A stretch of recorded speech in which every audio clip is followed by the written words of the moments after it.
In this video, we are going to look at an important program which will let us download some of the log files in an easy way.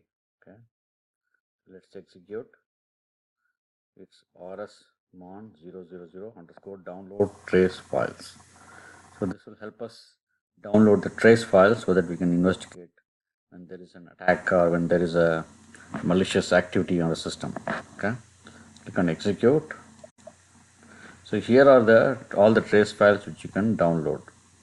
Okay, you can just click any one of them or all of them. Okay.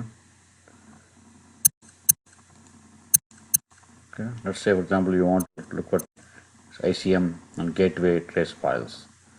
Okay. So execute that.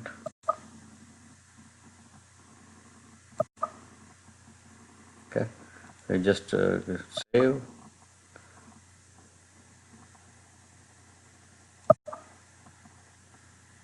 Two files transferred. Okay. Now we can go to the desktop.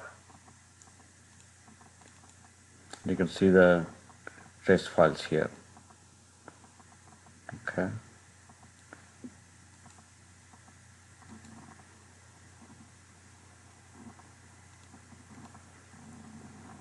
Okay.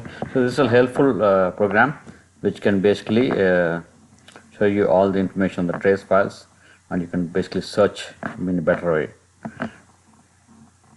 Thanks for watching the video. Click on the link below to click on download step-by-step guide. Thank you.